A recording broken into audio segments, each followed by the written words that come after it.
今年はムカゴが割とたくさん取れました。割と田舎でも貴重なもので、珍しいものですので、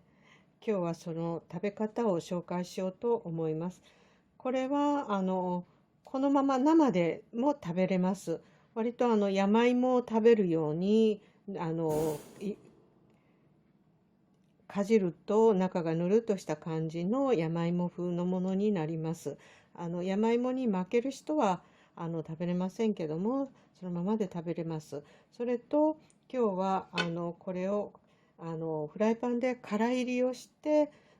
味塩をするだけのものを紹介します。それと、他にはオリーブオイルで、炒めて、でその中にお砂糖とお醤油で甘辛くちょっと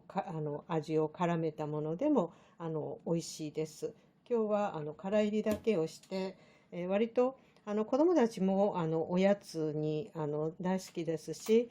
酒のつまみにもちょっとなるような感じです。で、フライパンに火を入れて、きれいに洗ったムカゴをですね、中に入れて、これで転がすだけです。柔らかさは好みになりますので、5分から10分ほどこうやって、いって食べます。ムカゴはなると手をちょっと添えるとバラバラと落ちますので、下に敷物を敷いて、えーと上から叩いて下に落として、敷物の上に落ちたものを割と平った方が取りやすいです。割と傘を逆さにして取ったりもします。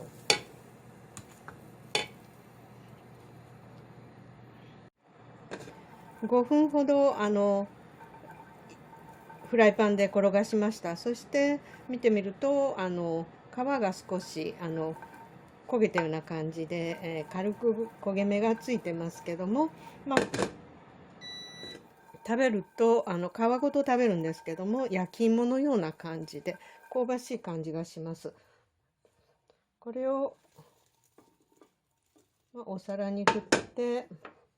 お皿に入れて、味塩を振るだけで